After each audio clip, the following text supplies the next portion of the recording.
Bien, ahí estamos grabando. Detalle no menor, está lloviendo acá donde estoy, así que si desaparezco es porque se cortó el suministro eléctrico. Esperen un cachito y si vuelvo, seguimos la clase por las dudas, aviso eso. Bien, hoy lo que vamos a ver es el Solidity, que prácticamente es el lenguaje principal con los que se desarrollan los smart contracts dentro de lo que es la Ethereum Virtual Machine, ¿sí? O sea, la máquina virtual de Ethereum. Que hasta el momento nosotros vimos la blockchain de Ethereum, pero después vamos a ver más adelante que hay más blockchains por todos lados que utilizan la EVM y obviamente los smart contracts eh, se desarrollan en este lenguaje también, ¿sí? Entonces, entendamos que, bueno, es un lenguaje compilado, ¿sí? Es decir, vamos a definir nuestro archivo con la extensión .sol y al compilarlo con el compilador de Solidity nos va a generar dos salidas, ¿sí? Una que es un bytecode y otra que es un AVI, que es prácticamente, se los digo así para que se entiendan, es un archivito que tiene la interfaz de comunicación para poder comunicarnos, valga la redundancia, con el smart contract desplegado. Este AVI que está acá, que es un JSON, no quiero meterme en el formato, pero es prácticamente un JSON, con la metadata del contrato, es decir, la definición de las funciones, los parámetros y demás, nos va a servir después para definirlo, obviamente, en nuestros clientes para interactuar con el smart contract que está desplegado en la blockchain, ¿sí? Y en la blockchain, en la EVM, ¿sí? Lo que voy a tener siempre es esto. La EVM lo que va a entender es bytecode, ¿sí? Eh, todo cero, todo hexa, digamos, 0x. Ahora vamos a ver un ejemplo para que se entienda, ¿sí? Entonces, ¿qué Solid? Es un lenguaje de programación de alto nivel, compilado, diseñado específicamente para escribir smart contract en la plataforma de Ethereum.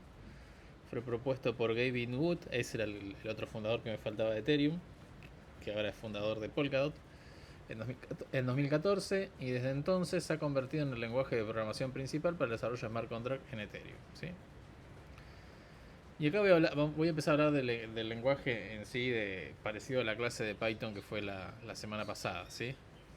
Tiene datos primitivos, booleanos, enteros, con signo y sin signo. Y bueno, y tenemos de distintos tamaños, ¿no? De 8 bits, 16 bits, hasta 256 bits. Tanto los enteros con signo como sin signo. Después tenemos el tipo de dato address, ¿sí? Que representa una dirección de Ethereum de 20 bytes. Address payable, similar a address, pero permite recibir y enviar Ether. Después tenemos los tipos de dato bytes, ¿sí? Y como yo les mencioné la vez pasada, no vamos a tener el tipo de dato de punto flotante. Y si recuerdan, esto es debido a que nos puede traer complicaciones determinísticas eh, para validar operaciones o depender, si no, de que todos los validadores y todos los nodos de la red usen la misma arquitectura de hardware. ¿Está bien? Entonces, para evitar ese problema de seguir manteniendo el determinismo, porque recuerden que es muy importante que las cosas sean determinísticas dentro de la blockchain para validarlas y influyen también en la seguridad de los datos, la representación del tipo de dato de punto flotante no la vamos a tener nunca en una blockchain. Después tenemos los arrays de longitud fija y dinámica, como por ejemplo un arreglo de 5 posiciones de entero sin signo, o uno sin indicarle el tamaño, perdón, y eso indicaría que es dinámico. Byte dinámicos, similares a lo que acabamos de ver con los eh, de byte dinámicos, perdón, similar a lo que vamos a ver con enteros sin signo. Después tenemos string, que representa una cadena de caracteres UTF-8 de longitud dinámica. Mapping, ¿sí? Que es parecido al hashmap, diccionarios de Python, hashmap en la mayoría de los lenguajes conocidos de alto nivel, donde tenemos una clave y esa clave tiene que ser única y para acceder a ella nos da un valor respecto a esa clave. Bueno, acá justamente dice eso. Y aquí dice puede ser cualquier tipo excepto un mapping. Está bien, tiene sentido, ¿no? Aquí puede ser cualquier tipo menos que la aquí sea otro mapping. Y después tenemos structs, que structs serían como las clases, vamos a decirlo así, en cómo modelar nuestros objetos. Y los enum, que son los enumerativos, ¿sí? Que se utilizan para definir variables que pueden tener uno o más valores predefinidos. ¿Cómo se define? Es una mezcla entre JavaScript y Python tipado, vamos a decirlo así, porque uno lo que tiene que declarar siempre que declara una variable es primero es el tipo, el nombre de la variable y luego el valor. Y no es mucho más. Y address con la palabra reservada address. Y se recuerdan que en Ethereum arrancan con 0x las address. Y una address payable se va a usar la palabra payable, que para la palabra reserva payable, que va a recibir una address como parámetro para que sea una address payable. ¿Sí? Byte 32, un arreglo de direcciones, ¿sí? Bytes, un string y el mapping se definiría de esta manera, ¿sí? Acá tenemos el nombre de la variable, la clave sería una address y el valor sería un entero sin signo de 256 bits. ¿Cómo define un struct? Que sería como la representación de nuestros objetos. Bueno, con la palabra clave struct, nombre del struct en upper camel case, llaves y dentro de eso los atributos, ¿sí? El tipo del atributo, el nombre del atributo, punto y coma, el tipo del atributo, el nombre del atributo, punto y coma y así sucesivamente. ¿Cómo define un enum? Con la palabra clave enum, lo mismo en upper camel case y los valores que tiene, ¿sí? Esto es muy parecido a los que vienen de RAS, prácticamente es muy similar, por no decir igual. Después, estructuras de control. Como en todo lenguaje no hay mucha diferencia de nada. If, condición entre paréntesis, entre llave el bloque que queremos que ejecutar si esa condición es verdadera. Else, en caso de que tengamos un else. Llaves y se va a ejecutar en caso de que la condición del if sea falsa. Bien, for. Lo que hay que tener cuidado con los bucles, vamos a decirlo así, o las iteraciones, es que recordemos que acá el costo computacional se paga. O sea, es costo real monetario, vamos a decirlo así para que se entienda, ¿sí? Bien, por lo tanto consumen gas, bueno, más o menos lo que acabo de decir, ¿no? Puede resultar en que las transacciones no se puedan confirmar debido a superar el límite del gas, ¿sí? Del límite de gas puede ser el límite de gas de la transacción o el límite de gas del bloque. Recordemos que tenemos dos límites de gas, ¿no? El usuario que le va a poner el límite de gas de la transacción y después tenemos el límite de gas del bloque. Pocas veces van a hacer esto, aclaro. Yo lo muestro, pero pocas veces en Smart Contract se hace una iteración de algo. O sea, generalmente se suele manejar con un mapping o una derivación de algo. Pero pocas veces uno va a estar iterando grandes, ¿cómo decirlo? Cantidades de loops en un bucle, ¿sí? Porque eso es costoso, vuelvo a decir lo mismo. Pero bueno, lo comento, ¿no? El for clásico, ¿sí? No hay mucho más que explicar, esto es muy Java, vamos a decirlo así para que se entienda. El while lo mismo, while condición y entre llaves. Y el do while ya lo saben, ¿no? Que se ejecuta primero y después vuelve a la condición. Es la única diferencia. Bien. ¿Cómo definimos un contrato? Las partes de un contrato. ¿Me están escuchando todos? Sí, sí. Bien. Primero lo que nos va a pedir el compilador y medio obligatorio son estas dos cosas. La primera, bueno, tres cosas, ¿no? La primera, que definamos una licencia con el cual tiene nuestro contrato. La segunda, con este pragma solidity y este numerito que está acá, es que le indiquemos la versión del compilador que vamos a utilizar para compilar el contrato, ¿sí? Y la tercera, la definición propiamente dicha del contrato, con la palabra clave contract, el nombre del contrato, ¿sí? En upper camel case. Y entre llaves, la definición del contrato. Ahora voy a entrar en detalle de eso. El archivo del contrato tiene que llamarse igual que el contrato. ¿Está bien? Es decir, en este caso el archivo que contenga este contrato va a ser simplecontract.sol. Luego, no hay por convención, vamos a decirlo, y ya que venimos todos más o menos habremos programado alguna vez en objetos, vendrían lo que sería por definición los datos de nuestro objeto, es decir, nuestras variables de instancia, vamos a decir, si bien no son variables de instancia, ¿sí? Pero vamos a hacer una analogía para comprender fácilmente la plantilla de definición de un contrato, ¿sí? Entonces luego pondríamos acá todo, acá uno abajo del otro, con punto y coma separado, nuestros atributos que tiene el contrato. En este caso tiene un solo atributo que se definen igual que las variables, ¿no? El tipo, el nombre y acá la visibilidad, ¿sí? Si le pongo público quiere decir que se puede ver desde afuera. Desde afuera quiere decir acceder a leer la información del contrato desde la blockchain, vamos a decirlo así para que se entienda. Luego, si queremos que tenga un constructor, se utiliza la palabra clave reservada constructor, donde entre paréntesis van a venir los parámetros que yo quiero que tenga mi constructor. En este caso es el valor inicial de store data, ¿sí? Que también es un entero de 56, inicial value. Que esto simplemente lo que hace es store data y le asigna ese valor, nada más. Luego tenemos todas las funciones que serían como los métodos análogamente en objetos, ¿sí? Ya sea, en este caso tiene un set y un get. Ahora vamos a ver qué cambia de todo esto. Recordemos lo siguiente. Todo el store, o sea, todo el almacenamiento, cuando yo esté escribiendo, que en este caso lo estoy haciendo en un set, ¿sí? Esto va a consumir gas, por lo tanto lo voy a tener que pagar, porque estoy cambiando el estado del contrato que está almacenado en la blockchain. ¿Me van siguiendo hasta ahí? Sí, sí.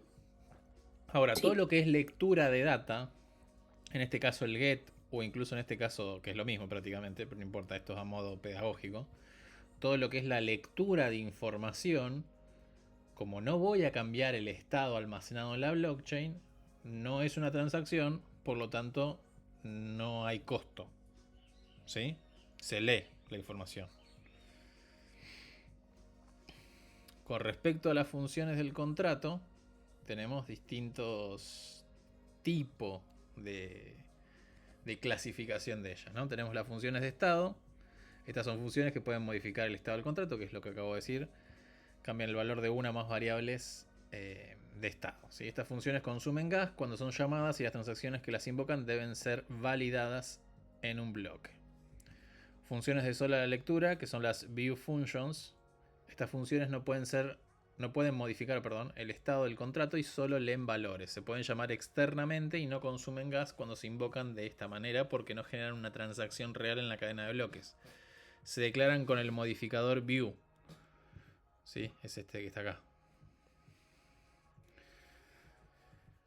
Funciones puras o pure functions son similares a las funciones view, pero son más restrictivas, no pueden leer ni modificar el estado del contrato, están diseñadas para retornar un valor basado únicamente en sus argumentos, se declaran con el modificador pure.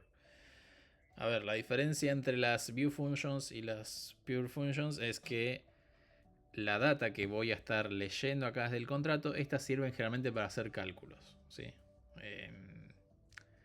Imagínense que quieren saber el hash de algo y bueno, hacen una función que hacen el keycack, ¿sí? De los parámetros para que le retornes el hash que lo quieren hacer. Supónganse que esa lógica la quieren que tenga el contrato, ¿sí?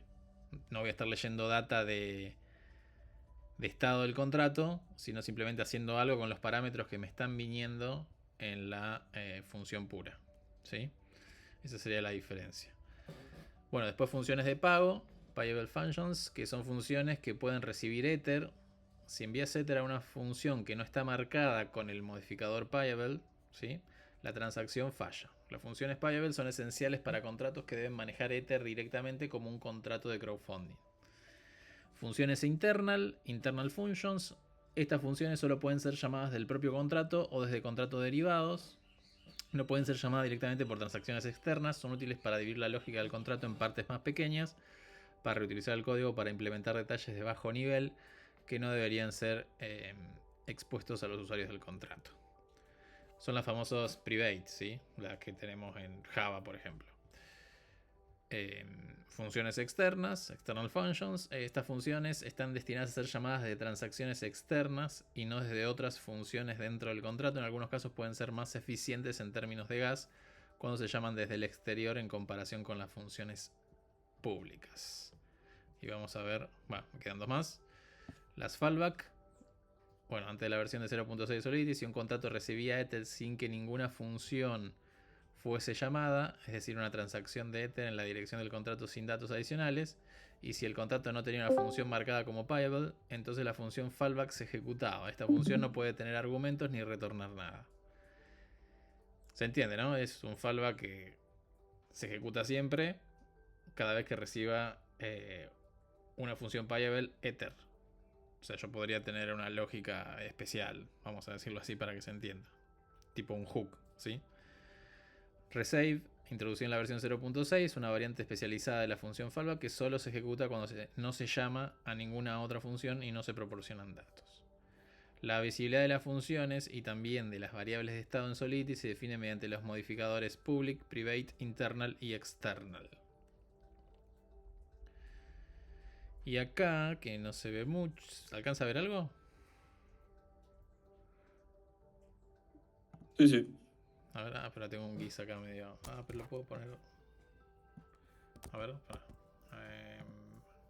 ¿lo alcanza a ver o lo pongo en algún editor? Sí, sí, sí. Bien. Acá tenemos un contrato ejemplo de funciones, donde tenemos un contador, ¿sí? Que el contador es público, la address, el atributo owner, que es privado, ¿sí? Y tenemos un constructor que cuando despleguemos el contrato, que eso no lo dije, ¿sí?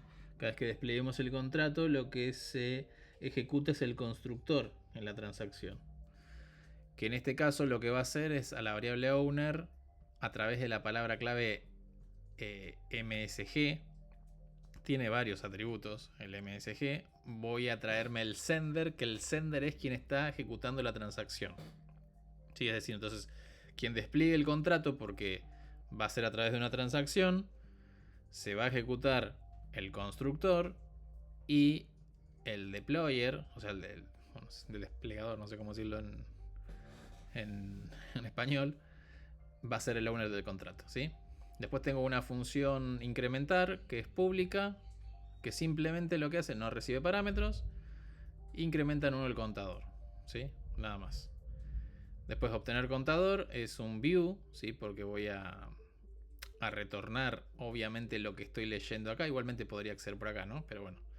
Hace un public view returns y tengo que poner el tipo que estoy retornando. Esta es la pure que yo les decía a ustedes. La diferencia es que recibo parámetros y hago algo con los parámetros. No leo estado del contrato, ¿sí? Después tengo la función depositar public payable, ¿sí? Que esta lo que hace es recibe Ether prácticamente, un monto y recibe. Y fíjense que acá tenemos, me parece una palabra clave, require, que require recibe dos argumentos. Uno es, el primero es la condición, y en caso de que sea falsa esa condición, se ejecuta, o sea, obviamente falla la transacción si es falsa la condición, y tira este mensaje de log, ¿sí? En este caso está preguntando si el valor que estoy enviando es mayor que 0. Si es mayor que 0 está todo bien. En caso de que no sea mayor a 0, o sea que esté enviando 0, esta transacción fallaría, ¿sí? Si yo hago un depositar, llamo al depositar y no le envío nada, fallaría. Resave y fallback, que ya lo vimos, que poco lo van a usar, salvo que quieran hacer cosas bastante complejas. Y es propietario, fíjense que es una internal view, ¿sí? Que retorna un booleano, que retorna true o false. Y después me queda acá abajo comprobar propietario, hace un external view, ¿sí? Y simplemente hace el return de la internal view. ¿Se entendió? Más o menos. Estoy haciendo un poco de encapsulamiento de datos con estas dos, ¿sí? ¿Está bien? ¿Me siguieron? Sí, está perfecto. Bien, igualmente esto está en un GIS ahí para que después lo miren ustedes, ¿sí? Si cliquean en la imagen, después cuando suba la presentación lo van a poder ver en más detalle. Sí. Sí, que al lado de cada función aparece como un número y el gas. Eso es como lo que aproximadamente Sí, gastaría cada más o menos. operación. Esto por lo que sí, esto por lo que lo usé para hacerlo, sí, pero fíjate que acá dice Infinite Gas. Te va a tirar el peor caso de todos. ¿Sí? Claro, me Dice imaginaba. Infinite Gas seguramente porque en este caso debe estar calculando un desbordamiento. Fíjate que acá lo que hace incrementa en Mm, 1. Vos decís, ¿cómo puede ser Infinite Gas? Incrementa, bueno, porque está calculando seguro un desbordamiento. Pero sí, está calculando como los costos de unidades de procesamiento, sí. En el peor de los claro, es un casos. estimativo. Es estimativo en el peor de los casos y es estimativo. Recalco en que es estimativo, ¿se entiende? Claro, sí, sí. Es una extensión, ¿verdad? Ahora lo vamos a ver, sí, sí, sí. Con lo que van a Ah, tener que hacer la sale buenísimo. actividad 2. Bien. Mm. ¿Alguna pregunta? Bien, prosigo entonces. Bien, esto está acá. Bien, otra cosa que tenemos en Solidity son los famosos modificadores. Los modificadores en Solidity son herramientas que se utilizan para cambiar el comportamiento de funciones o para verificar ciertas condiciones antes de que una función sea ejecutada. En esencia permiten añadir lógica adicional a la ejecución de una función de forma reutilizable y legible. Es común utilizarlos para verificar permisos, restricciones o estados específicos del contrato. Bueno, se define igual que una función prácticamente, pero con la palabra clave modifier, ¿sí? En lugar de function. Y tenemos el uso del placeholder, este guión bajo que aparece acá, dentro del cuerpo del modificador. El placeholder ¿sí? Se utiliza para indicar, ahora con un ejemplo va a quedar claro lo que quiere decir esto, dónde debe insertarse el código de la función que se modifica. El código antes del placeholder se ejecuta antes de la función y el código después del placeholder se ejecuta después de la función si lo hay. Y bueno, ¿y dónde se aplica? Se aplica en el encabezado de las funciones, ¿sí? Entonces vamos con un ejemplo para que se entienda. Lo mismo, ¿no? Tenemos el ejemplo y tenemos un owner, que el owner termina siendo quien despliega el contrato. Y después hago el modifier, que se llama onlyOwner, que lo que hace es un required de que el sender sea el owner en caso de que no falla, ¿sí? Y en caso de que sí, fíjense que tenemos un placeholder acá. Este guioncito. ¿Qué quiere decir esto? Que a la función que le aplique el onlyOwner, lo primero que se le va a aplicar es el modifier. Y si pasa, luego se ejecuta el código. Si yo el placeholder lo pondría al principio, se ejecutaría la lógica de la función y luego se ejecutaría la lógica del modifier. ¿Se entiende la idea?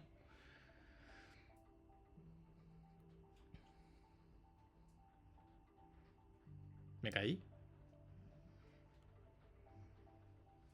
Creo que Sí, se sí, se entendió. entiende. Ah, bien. Sí. ¿Se entendió, no? El placeholder para qué sirve. Acá va la lógica de la función donde aplico el placeholder. ¿Está bien? Yo el placeholder se lo voy a aplicar a Mm, esta función setData.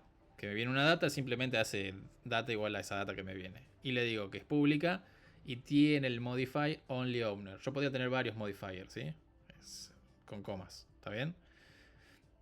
El onlyOwner, ¿qué va a hacer acá? Se va, como tiene el placeholder luego, no al principio, ¿sí? Sino al final, lo que va a hacer es primero verificar que si el sender es el owner. Si es el owner, deja correr y se sobrescribe data con la data que estoy enviando. Si no es el owner, como esta condición de require va a dar falso, la transacción falla. ¿Sí? Entonces no se hace el set data. ¿Hasta acá estamos con eso? ¿Alguna pregunta? creo que queda claro. Y ese only owner yo podría modificar así cualquier función. Es totalmente reutilizable. Claro, exacto. Eso es lo que tienes, que lo reutilizás para aplicárselo a cualquier función. Está bueno. Pero sí se entiende. Bien. Entonces, ahora pasamos a import y herencia. En Solidity la directiva import se utiliza para incluir código de otro archivo. Esto es clásico de todos los lenguajes, ¿no? Cuando uno quiere importar cosas que están definidas en otras librerías o en otros archivos. Y podemos reutilizar obviamente código. Y bueno, y también tenemos herencia. ¿Sí? Un contrato puede heredar de uno o más contratos usando la palabra clave is. Entonces acá tenemos un ejemplito donde tenemos un contrato base que tiene su data pública, una función setData que es pública, y después tenemos un contrato derivado, le puse a propósito, ¿no? Is base contract, y por lo tanto va a heredar todo el comportamiento de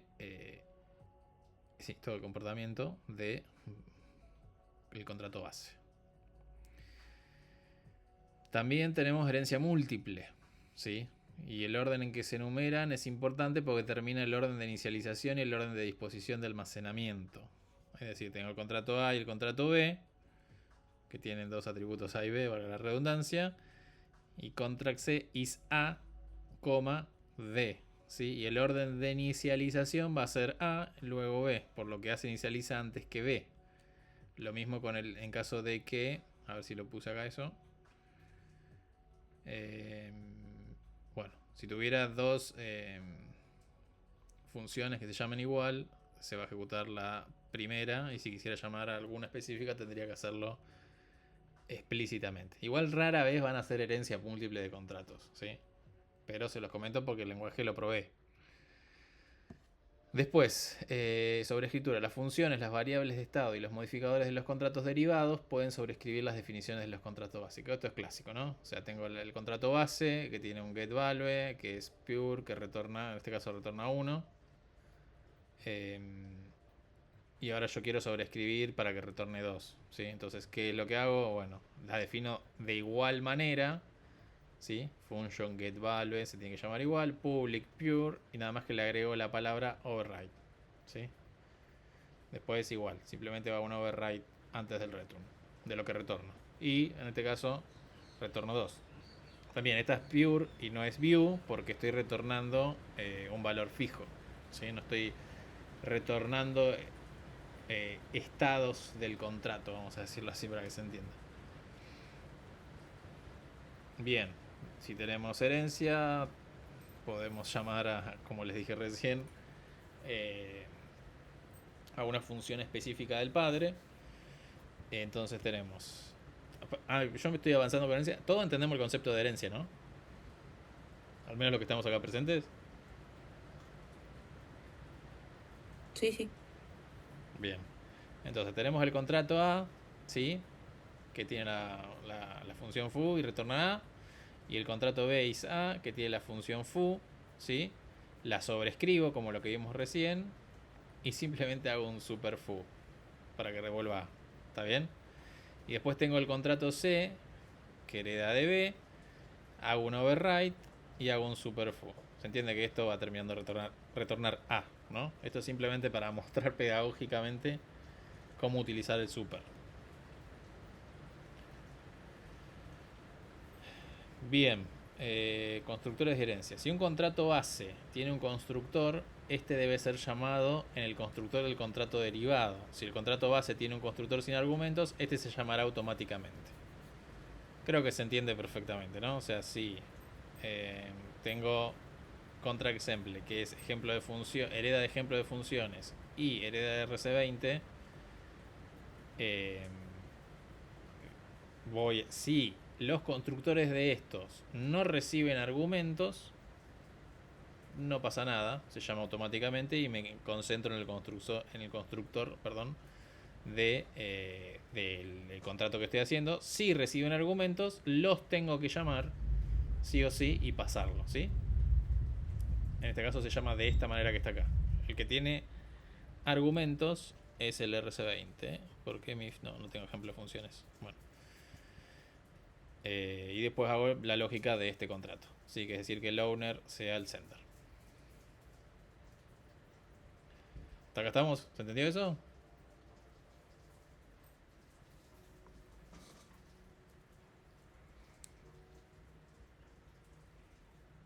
Igual lo van a hacer en la práctica, así que si no lo entienden, lo entienden después. Lo entenderán. Claro. Pero el concepto es ese. Recuerden eso. Si estoy heredando de algo que tiene constructor con parámetros, bueno, en el constructor del contrato que estoy haciendo, tengo que llamar a los constructores y decirle que tengo que recibir. Y obviamente en la firma tiene que estar el. Por eso este recibe name y symbol. Sí, porque el constructor que estoy haciendo no lo necesita, sino el constructor del padre lo necesita, que termina siendo también parte del hijo. Bien. Sí, no es muy distinto de otros manejos de lenguajes objetosos. Si bien Sí, esto no es objetoso, se parece mucho. claro, sí, sí, tiene varias cosas. Bien, después tenemos Mm. interfaces, ¿sí? Que interfaces es prácticamente definir una interfaz común para obligar a que mi contrato la implemente, ¿sí? Es decir, se define una interfaz y se usa esta convención en la interfaz, que va a ser y el nombre de la interfaz, y se definen las funciones vacías con obviamente los parámetros, el tipo de retorno, ¿sí? Qué tipo de función son y demás. Y si mi contrato, digo que se usa la palabra clave is también, eh, implementa la interfaz, estoy obligado, ¿sí? A implementarla. ¿Está bien? Eso es clásico también de muchos lenguajes que manejan interfaces. Que esto me sirve mucho para yo asegurarme varias cosas, sobre todo si voy a definir un protocolo o algo similar entre contratos o un estándar, sirve muchísimo. Bien, después tenemos modificadores de tipo de datos. Tenemos el memory, el storage y el call data. Que el memory indica que la variable se almacena temporalmente y desaparecerá entre llamadas de función externa. Es como una. Sí, es como. Vamos a decir como RAM para que se entienda. Después el storage, que bueno, obviamente la palabra me lo está indicando, indica que la variable se almacena de forma persistente en el almacenamiento del contrato. Y call data es similar a memory, pero es inmutable y se utiliza principalmente para parámetros de funciones externas. Generalmente el call data, no los ejemplos que vamos a ver, pero recuerden que, no lo dije, pero entre contratos se pueden llamar siempre, ¿sí? Entonces generalmente el call data se puede llegar a utilizar para hacer llamados entre contratos. Y bueno, pues constant inmutable. Ahí me falta una N, está mal eso. Estos modificadores se utilizan para variables de estado que no cambiarán después de que se asignen, mientras que constant se usaba para variables cuyo valor se conoce en tiempo de compilación, inmutables para variables que se asignan una vez durante la construcción y no cambian después. Y acá no sé si ¿alcanzan a ver acá? ¿Se alcanza a ver? Está un poco más difícil. Bueno. A ver, vamos a hacer así, vamos a hacer así, vamos a hacer así. Close.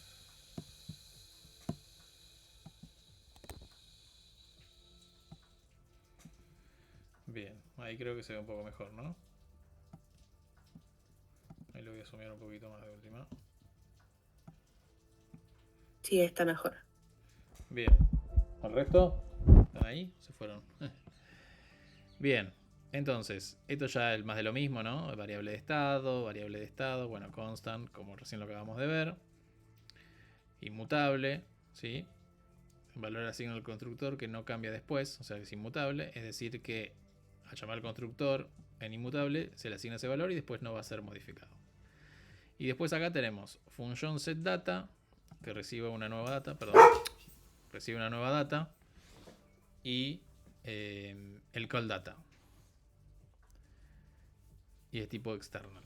A ver, guarden un cachito, ¿eh? Ahí tengo un problemita acá con los animalitos en casa.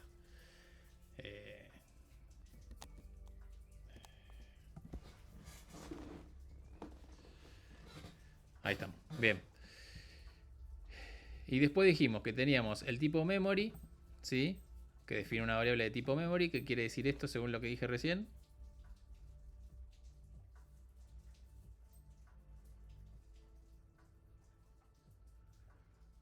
Que era temporal, ¿sí? Era como de memoria RAM, vamos a decirlo, ¿no? Que acá lo que hace es un arreglo, ¿sí? de Win256 de tamaño 3. En la posición 0 le va a poner nueva data que estoy recibiendo. En la segunda le pone el storage data, que es el atributo del contrato. Y lo que hace es pasar a bytes, ¿sí? De bytes a twins, ¿sí? Con datos adicionales, que es un call data. Acá esto es a modo pedagógico. Generalmente el call data se puede utilizar para llamar a otro contrato o pasarle datos a otro contrato. Luego lo que hace simplemente es la concatenación, vamos a decirlo así, de los tres valores del array y lo almacenan en storage data. ¿Está bien?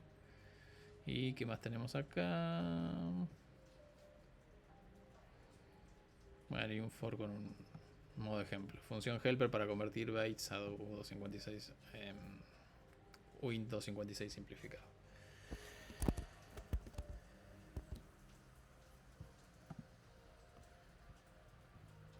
Bien. Entonces, palabras claves o reservadas. Algunas importantes. Bueno, tenemos abstract, que indica que un contrato no puede ser desplegado por sí mismo y debe ser heredado por otro contrato. Delete, usado para borrar contenido en storage o para resetear una variable con su valor predeterminado. Esto se las dejo tipo como diccionarios. Y library, define una biblioteca que es similar a un contrato pero no tiene variables de estado. Override, que ya la vimos. This refiere a la instancia actual del contrato. Try catch, utilizado para manejar fallos en llamadas externas. Type, obtiene el tipo de una variable.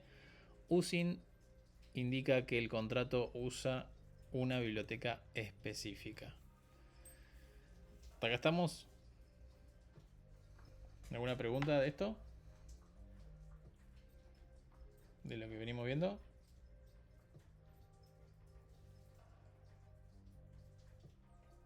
Creo que no me quedó del todo claro en realidad los modificadores de tipo de dato. ¿Son específicos para el pasaje de parámetros solamente o también en cualquier lado pueden ser usados y No, te va a obligar que si por vos definís una defecto ponele variable, claro, si vos definís una variable local a una variable a una local a función, una por ejemplo? función, te va a obligar que le pongas si es storage o memory, por ejemplo. ¿Se entiende? Ah, está bien, no hay como un por defecto, como No. O alcance local, no, claro. tienes que siempre especificarlo. Sí, tenés que especificarlo. Ajá. Y en los parámetros, depende del tipo de dato, lo mismo.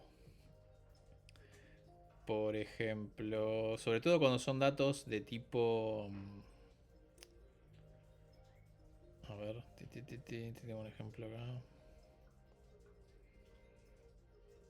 Bueno, bytes.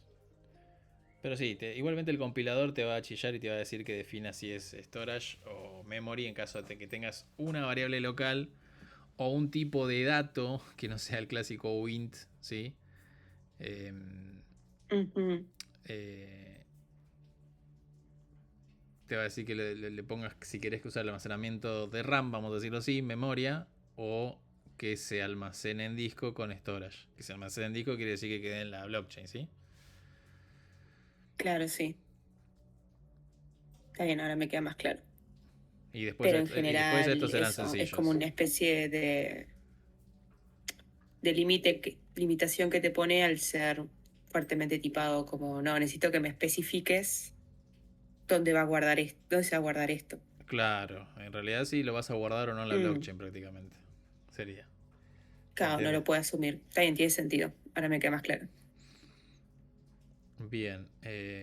Y tenemos también en Solidity eventos. ¿Sí? Un evento es una característica que permite a los contratos inteligentes emitir registros que las aplicaciones descentralizadas frontend o las aplicaciones externas pueden escuchar y reaccionar en consecuencia. Estos registros se almacenan en los logs de la blockchain, lo que significa que son menos costosos en términos de gas y en comparación con el almacenamiento de datos del propio contrato. ¿Cómo se define un evento? Bueno, se va a definir con la palabra clave event, nombre del evento en upper camel case, ¿sí? Y después los parámetros que va a tener el evento. En este evento que está definiendo acá tiene el parámetro by, que es de tipo address, Y en indexed quiere decir que lo va a indexar, valga la redundancia, en la blockchain. O sea, va a ser el índice, ¿sí? Para que la búsqueda sea más fácil y más rápida por este valor, es decir, por la address, ¿sí? Después tenemos un viejo valor, ¿sí? Old value, que es del tipo Windows 56 y New value 256. No hay mucha ciencia, ¿sí? En este caso se hace un set data. Lo que se va a hacer es llamar al evento para que se registre en la blockchain, perdón, con la palabra clave emits. Y después le paso los parámetros como definir los tipos. No hay mucho más, ¿sí? En este caso le va a pasar al sender, que es el que está haciendo el cambio, la data y la data nueva sería, ¿sí? Y después hago el cambio de datos.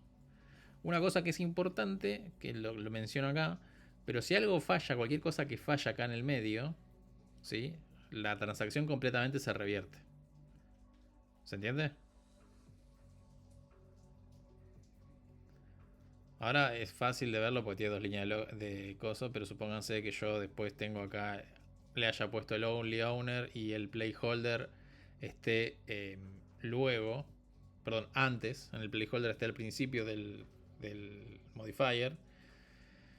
Y llega al fin, se ejecuta todo esto, setea la data, se ejecuta al final el modifier porque tiene el placeholder al principio. Espero que se entienda lo que estoy diciendo. Y no pasa, en este caso no era el owner, se revierte toda la transacción, por lo tanto esa información no queda almacenada en la blockchain, o sea, no se hace el cambio de estado, ¿sí? Quiero que se entienda eso. Una vez que falla algo, una línea de código dentro de una función, o que esa función llama a otra función y así sucesivamente, y falla, se revierte todo para atrás. ¿Está bien? No es que ya modifiqué la información y soné porque acá falló algo y quedó guardado a medias algo, no. Hace la reversión completa de la transacción.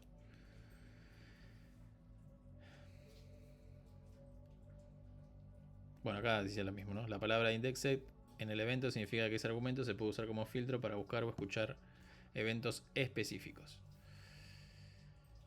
Y esto es todo por hoy. Ahora lo que vamos a hacer es que les va a servir para los que van a tener que utilizar para la actividad número 2, la ejercitación número 2, es Remix, ¿sí? Que es esto que está acá.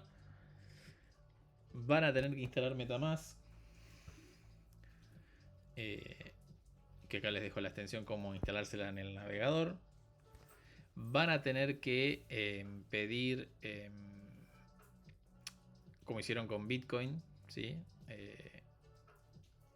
Desde una faucet vamos a usar la de Sepolia y vamos a configurar el remix para poder hacer los primeros contratos. Entonces, y les voy a mostrar cómo ver el contrato y cómo validar el contrato. Bien, vamos acá. Entonces, esto vamos a hacer control Z. Ahí está. ¿Qué se van a instalar? Se van a instalar Metamask. ¿Todos conocen Metamask? ¿O hay alguien que no lo conozca?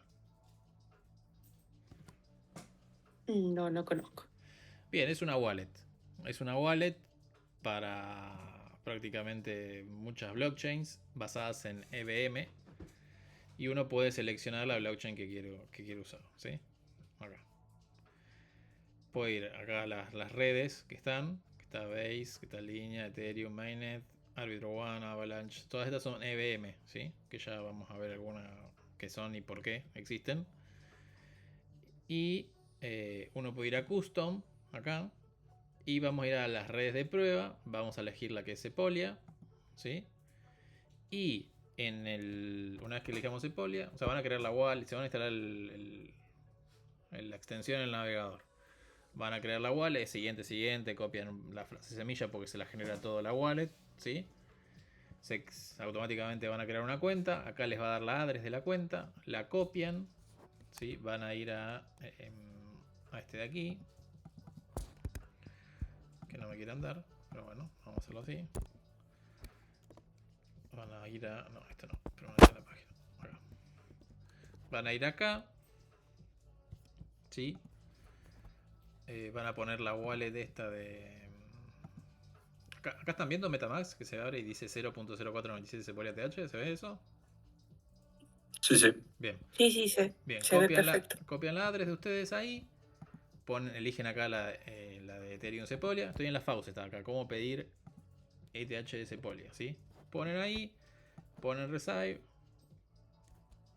Bueno, acá dice que yo ya pedí. Yo porque estoy logueado con mi cuenta. Les va a pedir que se logueen con una cuenta de Google, porque es de Google esto, ¿sí? Se loguean, piden los 0.05 de Sepolia y ya tienen para poder hacer transacciones dentro de Sepolia, que es una testnet de Ethereum. ¿Está bien? Una vez que tengan eso, listo, ya tenemos la wallet fondeada. Podemos hacer operaciones. ¿Está bien? Y recuerden que la tenemos que marcar acá. Buscar la testnet que yo quiera, ¿sí?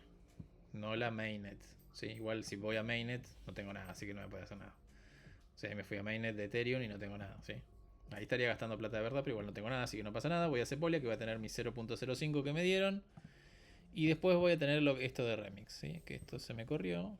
A ver si lo puedo abrir un poquito. Y voy a explicar un poco qué es cada cosa. Vamos acá, ahí está. El primer apartado es el File Explorer. Y voy a tener una carpetita Contracts, ¿sí? Que ya de ejemplo me da 3 contratos acá, ¿sí? Pero vamos a basarnos en mi contrato. Así que voy a hacer yo acá, pongo New File, crean el contrato de la prueba o lo que sea que quieran ustedes. Y empiezan a escribir, ¿sí? No hay mucho. Recuerden que el nombre del contrato tiene que terminar en .sol y el nombre, antes de lo que es .sol, tiene que llamarse igual el contrato, ¿sí? No puede ser cambiado. ¿Se entiende eso? Después, ¿qué van a definir? Van a definir la licencia del contrato, la versión del compilador del contrato y contract, nombre del contrato y llaves. ¿Está bien hasta acá? No hay mucho más. Ahora vamos a ver cómo escribimos un contrato adentro y qué hacemos. Después, esto acá, el File Explorer, ¿sí? Después tenemos el Solidity Compiler, ¿sí? Que acá lo que vamos a elegir es Solidity, obviamente. Esto va a estar así, ustedes lo van a ver así, ¿sí? Y acá tienen todas las versiones de todos los compiladores, ¿sí?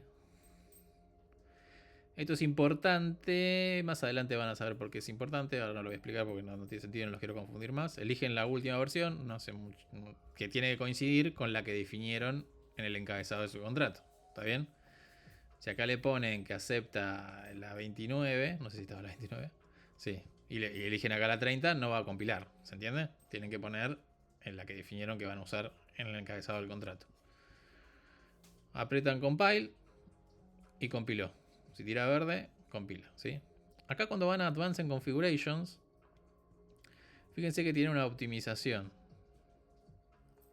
Esta optimización se las explico brevemente, pero prácticamente sirve para... Es como que tira, vamos a decirlo así para que se entienda a lo bruto, simula como el uso 200 veces del contrato que estamos definiendo para como ordenarlas internamente a las funciones que estamos definiendo en base al mayor uso. ¿Por qué? ¿Qué pasa? Que eso va a estar más explicado en profundidad en los videos que les voy a compartir, que les recomiendo que vean obviamente. Cuando uno compila y se genera el bytecode, se definen muchas cuestiones tipo en assembler, vamos a decirlo así. Y cuando uno interactúe contra un contrato, lo que va a hacer la EVM es buscar la definición en una dirección de memoria, no me quiero meter muy complejo ahí, donde esté definida esa función. ¿Se entiende lo que quiero decir, no? Esto lo vimos más o menos en la organización de computadoras, en arquitectura de computadoras. Cuando uno buscaba una función dentro de un código, lo que va a suceder es que la firma de esa función, que es una dirección, valga la redundancia, porque está guardada en algún lado, la va a tener que buscar dentro de la definición completa del bytecode. Es decir, va a ser un for, vamos a decirlo así, de todas las funciones que tengo. Entonces, cuanto más lejos esté, eso me consume más gas porque es más procesamiento. Ahí también tengo costo de gas, ¿sí? Entonces, lo que hace esta simulación de 200 es como que simula el uso 200 veces para ponerme en definición de ese bytecode, vamos a decirlo así para que se entienda, las funciones que más se utilicen al principio para que el costo del gas en la utilización de esas funciones sea menor. No sé si me di a entender. Igualmente, en los videos que les voy a compartir, va a estar explicado esto en profundidad, ¿sí? Entonces, prácticamente el optimization lo que hace es eso, ¿sí? Simula la ejecución varias veces y ordena para que quede más cercano y sea menos costoso llamadas a determinadas funciones. Bueno, como dije, compilamos y está todo bien. Y después tenemos tenemos el Explorer, el compilador, que elegimos la versión y podemos setear las Advanced Configuration, y el despliegue del contrato, ¿sí? Vamos a abrir, ahora vamos a ver el despliegue. Vamos acá un poquito. Esto acá lo que es el... Lo que hay un ejemplo de esto con el modificador. Es sencillo el contrato. No hay mucho más, ¿sí? Tiene owner y data, y el constructor dice que el owner es quien despliega el contrato, y tiene un modificador que es only owner, que verifica que el sender sea el owner, y si no, revierte la transacción y tira un mensaje no sos owner, y se ejecuta al principio de este modificador, se va a ejecutar siempre al principio de cada función que le utilice, y luego acá se va a llamar al código de la función, vamos a decirlo así para que se entienda, y después tiene un set data que recibe una data y que es only owner, ¿sí? Y hace data igual a esa data que estoy recibiendo. No hay mucho más. Entonces ahora vamos a la parte de despliegue. Y acá tenemos, a ustedes les va a salir, esto les va a salir, ¿sí? Ustedes cuando entren la primera vez les va a salir así. Van a decir, qué bueno, sí, tengo esto. ¿Por qué? Porque Remix, que es este IDE, ¿sí? Es un IDE, el que estamos usando. Lo que les va a hacer es, le va a generar como una blockchain local acá con JavaScript. Entonces ustedes pueden hacer deploy de esto, porque ya está compilado, y ahí lo desplegaron. Y cuando hagan el deploy, les sale acá abajo, ¿sí? Fíjense que les sale acá abajo. Y acá abajo les sale, fíjense que tengo como un input. Los que salen así es porque yo acá puedo poner una data y puedo hacer una transacción. O estos data y owner, que serían estos de acá, que son públicos, los puedo leer, ¿no? Entonces si hago data, me tira que es 0, ¿sí? Y si hago owner, bueno, me tira que es la mía, ¿no? Que es la 05B. Si voy acá es esa. No veo un pomo. Ah, no, perdón, mala mía. No, esa no me está tirando. Me está tirando esta de acá, perdón. Me está tirando la 0x5b3, que es la que me dio esta blockchain que me armó en JavaScript en el navegador, vamos a decirlo así para que se entienda, Remix. ¿Está bien? Entonces yo acá puedo jugar, puedo leer la data, puedo setear la data en 33. Ahí me escribió la transacción, ¿sí? Ahora tiro la data acá, me devuelve 33. Esto como para jugar un poco, ¿sí? Ahora, yo lo que quiero hacer es integrar que este contrato se despliegue en la blockchain Sepolia, ¿sí? Que es una testnet de Ethereum, y que yo firme la transacción realmente. Entonces lo que voy a tener que seleccionar es, cuando voy a Environment, que me va a salir así, voy a buscar Browse Extension, perdón. Y si no le sale estas como me sale a mí ahora porque la detectó, les va a salir esta que es Inject Provider MetaMask y ponen esa. Si le sale la de Sepolia Testnet, ponen la de Sepolia Testnet. Entonces automáticamente, ahora sí, fíjense que me sale la 0x687, que es la que tengo acá. 0x68721 y termina en EF. ¿Sí? Perfecto. Y me dice el saldo. Fíjense que el saldo es ese. ¿Está bien? ¿Hasta acá estamos? Y ahora voy a desplegar este contrato dentro de Sepolia firmando la transacción con MetaMask. Hago deploy y se anda bien la red. Me sale para firmar. Y acá me sale para firmar la transacción. ¿Está bien? Me dice la tarifa de lo que me sale, la velocidad. Confirmo. Y si voy acá abajo, en la consola de acá abajo, fíjense, me dice ver en Etherscan. Voy a Etherscan y es el explorador de bloques. ¿Sí? ¿Se acuerdan que la última diapositiva decía que explicaba? Bueno, acá puedo ver qué es lo que está pasando. Obviamente, la transacción está todavía en el explorador, no está siendo validada. Ahí se validó. Y acá tenemos la primera transacción del despliegue de un contrato. Si se acuerdan, en la clase pasada, si mal no recuerdo, hablamos de que era una transacción especial esta. ¿Sí? ¿Por qué? Porque en el chu iba vacío.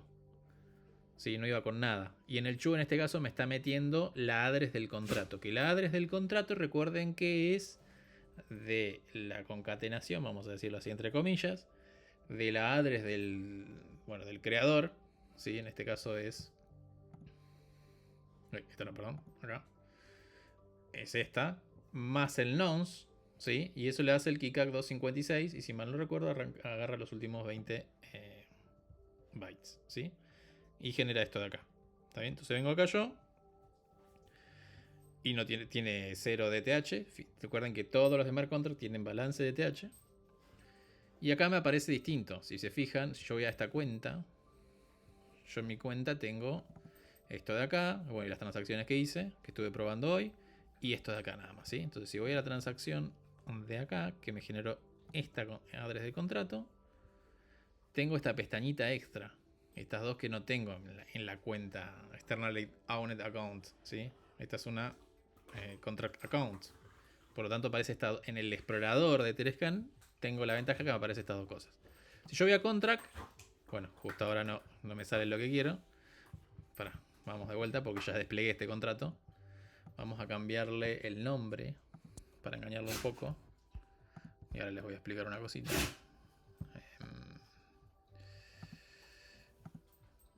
Quiero desplegarlo de cero. Ahí. Vamos a compilar. Vamos a desplegar nuevamente. Bien. Está pendiente. Ahí está. Vamos de vuelta acá.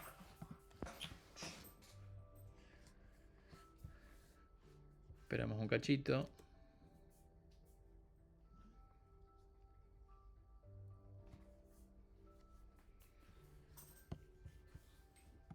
Porque lo que quería mostrarle era justamente.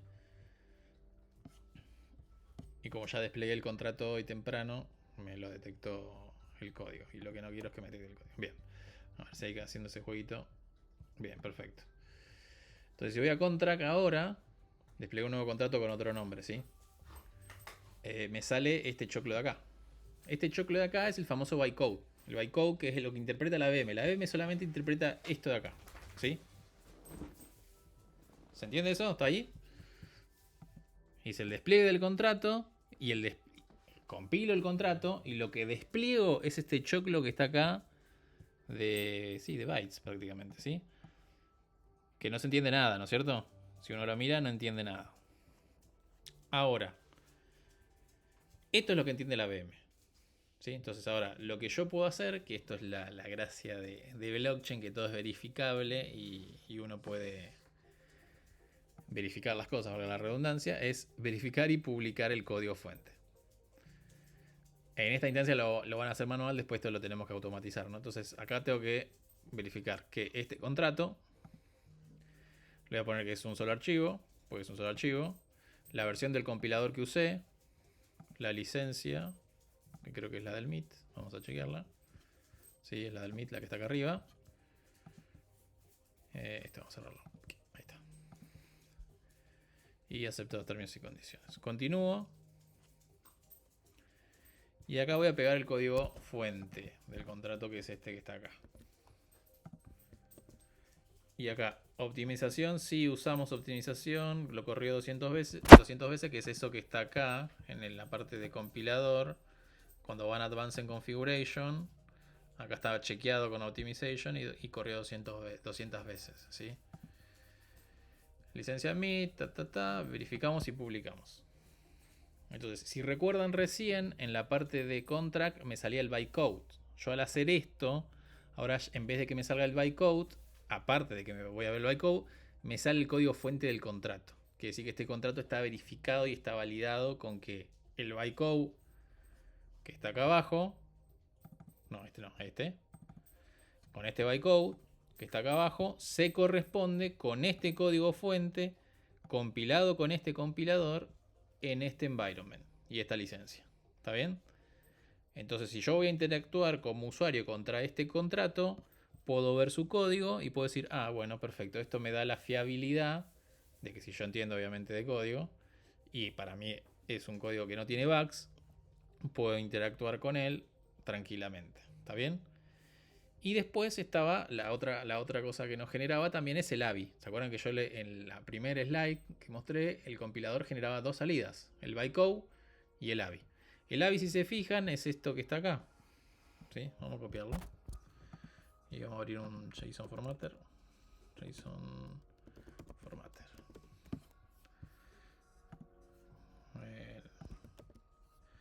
El ABI, si se fijan, es un JSON que simplemente nos dice las definiciones de las cosas de nuestro contrato. ¿Sí? Por ejemplo, el constructor. ¿Sí? Quiero ir a una más fácil, set data. Acá está.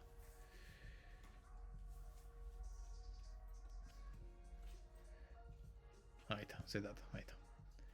Nombre set data, no payable, es tipo function, tiene estos inputs, ¿sí? Que serían los parámetros de entrada. Si retornaría algo tendría un output. Y bueno, y después me habla de los atributos, ¿sí? Ya sea data y owner. ¿Está bien? ¿Para qué me sirve el ABI? Bueno, el ABI ese lo vamos a usar después para cuando nosotros interactuemos contra el contrato, vamos a necesitar el ABI aparte de la address del contrato, ¿sí?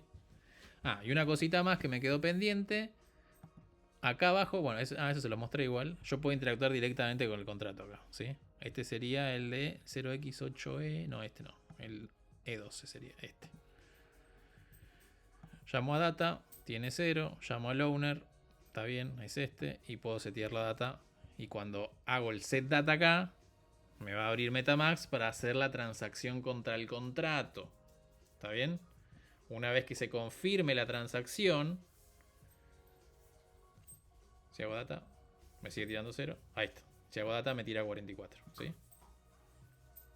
¿Se entendió esto?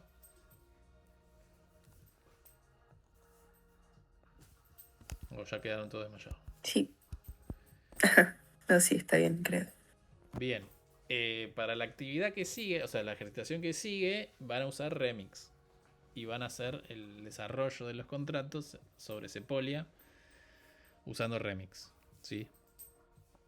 Esos contratos que desarrollen de la ejercitación se continúan en la ejercitación 3. Es como que vamos a ir construyendo sobre ellos. Les digo esto para que no lo piensen así nomás o lo hagan así nomás. ¿Está bien?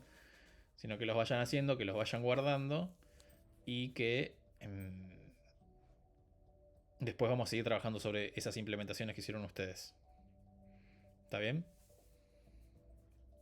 ¿Alguna tiene alguna pregunta de todo lo que vimos?